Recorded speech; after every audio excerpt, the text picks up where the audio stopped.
Kemenangan Rafizi bakal gantikan tempat Anwar? Jawatan Duta Indonesia, akhirnya Tajuddin buka mulut. Krisis Malaysia Indonesia, Perdana Menteri panas, gesa Hamzah selesaikan segera. Tun M dan Guan Eng dalam sebenar halang rancangan Mazli. Panas, bubar parlimen jika bersatu terus desak jawatan TPM.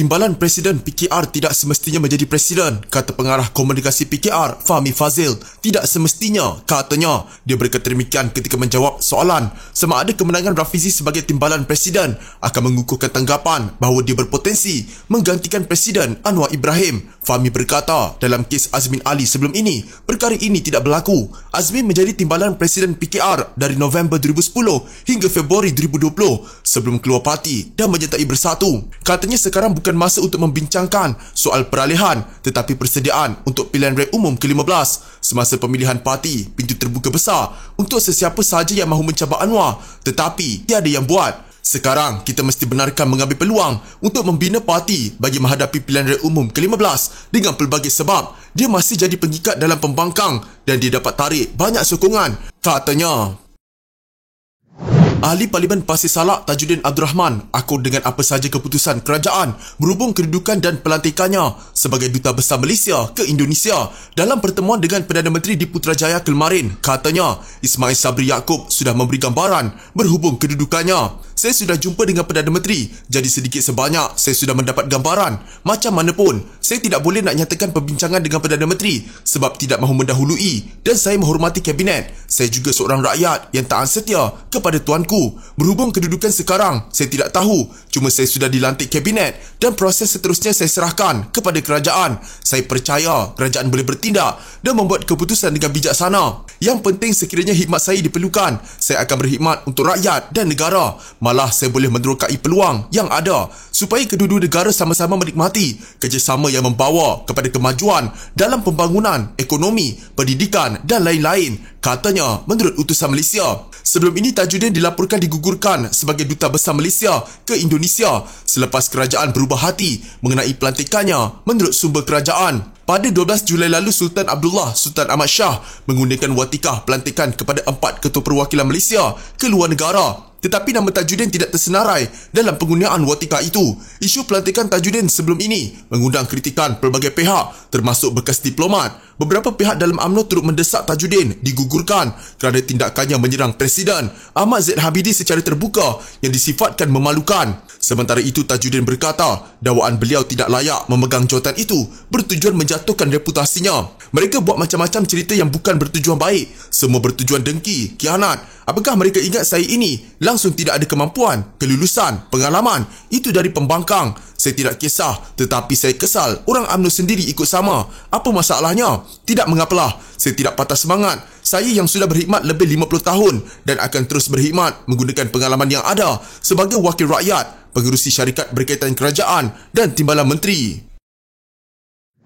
Ismail Sabri Yaakob mengarahkan Menteri Dalam Negeri Hamzah Zainuddin dan Menteri Sumber Manusia M. Saravanan menyelesaikan segera isu membabitkan pekerja asing dengan kerajaan Indonesia. Perdana Menteri berkata isu itu perlu ditangani secepat mungkin supaya tidak mengeruhkan hubungan baik Kuala Lumpur Jakarta. KDN dan KSM perlu selesaikan isu ini iaitu pengambilan dan pelindungan pekerja Indonesia dengan segera. Saya tak nak panjang-panjang. Saya takut perkara ini boleh keruhkan hubungan kita dengan Indonesia. Jadi saya kata selesaikanlah, katanya selepas merasmikan program pemilikan rumah Hope dan Karnival Jom Beli Rumah 2022.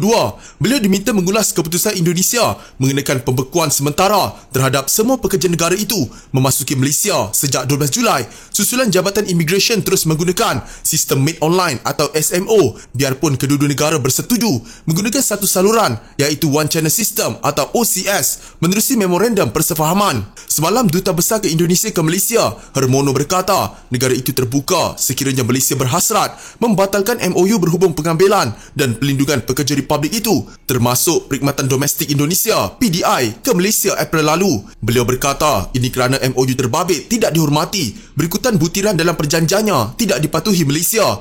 Ketika ditanya adakah MOU itu akan dibatalkan, Ismail bagaimanapun komited ia dapat diteruskan. Tidak ada pembatalan, tegasnya. Mazli Malik mendedahkan bahawa rancangannya untuk memberi makanan percuma kepada murid sekolah 3 tahun lalu ditolak Perdana Menteri dan Menteri Keuangan ketika itu. Mazli yang merupakan Menteri Pendidikan dalam pentadbiran Pakatan Harapan mencadangkan program sarapan untuk pelajar bermula dengan 100 sekolah pada 2019. Ini adalah untuk memastikan pemakanan yang betul bagi kanak-kanak selain menggalakkan mereka mengamalkan tabiat pemakanan baik serta mencuci hidangan selepas makan. Anda harus ingat bahawa pada 2019 saya telah memulakan idea untuk mengadakan makanan sekolah percuma. Kami menjalankan projek rintis di 100 sekolah dan kami akan melancarkannya pada 2020. Tetapi Perdana Menteri ketika itu pada 2020 dan Menteri Keuangan sangat tidak bersetuju dengan idea itu. Katanya pada forum dianjurkan Universiti Monash Malaysia. Tanpa menyebut nama individu itu, tetapi Dr. Mahathir Mohamad adalah Perdana Menteri dan Lim Guan Eng Menteri Keuangan ketika itu. Mazli tidak menjelaskan bagaimana kedua-dua menghalang rancangan itu daripada diteruskan. Dalam pada itu beliau berkata, sistem setiap hidangan RM2.50 untuk pelajar yang layak tidak lagi realistik dan membebankan pengusaha kantin. Susulan tanda harga itu ditetapkan pada 1980-an. Beliau ditanya bagaimana dasar pendidikan boleh kekal mampan apabila terdapat perubahan kepimpinan berterusan dalam kementerian. Program sarapan percuma itu memberi manfaat kepada 2.7 juta murid sekolah rendah di seluruh negara pada 2020 dan membabitkan perbelanjaan kerajaan antara RM800 juta dan RM1.67 bilion, kata Parlimen pada Oktober 2019. Program tersebut dibatalkan pada kemuncak sekatan akibat pandemik COVID-19 pada 2020. Mazli juga bertanya berhubung keadaan 1,000 sekolah daif di luar bandar di Sabah dan Sarawak semasa beliau menjadi menteri. Saya telah memantau perkembangan kerja pembaikan, tetapi apa yang berlaku kepada pelajar, apa yang berlaku kepada guru, apa yang berlaku kepada sekolah, tiada siapa yang bercakap mengenainya lagi, katanya. Beliau juga berkata perubahan perlu dibuat untuk menjadikan dasar pendidikan lebih berdaya tahan menghadapi cabaran mendatang. Tetapi perubahan tidak seharusnya berdasarkan kepada perubahan politik. Pendidikan harus dipisahkan daripada politik, tambahnya. Hak melantik timbalan Perdana Menteri terletak di tangan Perdana Menteri Datuk Seri Ismail Sabri Yaakob sepenuhnya. Naib Presiden UMNO Datuk Seri Mazhir Khalid berkata, hanya Perdana Menteri yang boleh menentukan sama ada jawatan itu perlu diisi segera atau sebaliknya. Jawatan TPM itu hak prerogatif Perdana Menteri, hak beliau. Jadi biar beliau putuskan walau ada perjanjian bersama atau apa sekalipun, biarkan pada Perdana Menteri. Sama juga pilihan raya hak Perdana Menteri juga. Beliau ada laporan, tahu apa yang berlaku di persekitaran, di antarabangsa, Asian. Jadi beliau boleh putuskan berdasarkan maklumat yang ada, katanya. Mazhir berkata demikian bagi mengulas isu pelantikan TPM yang didakwa termakbul dalam perjanjian antara Ismail Sabri, Pengerusi Perikatan Nasional Tan Sri Muhyiddin Yassin, Setiausaha Agung Parti Pribumi Bersatu Malaysia Datuk Seri Hamzah Zainuddin dan Tan Sri Anwar Musa daripada UMNO. Menurut Mazhir, semua pihak perlu menghormati hak prerogatif yang dimiliki Ismail Sabri selaku Perdana Menteri. Baru-baru ini, Ketua Pemuda UMNO, Datuk Dr. Ashraf Wajdi Dusuki, mencadangkan Perdana Menteri membubarkan Parlimen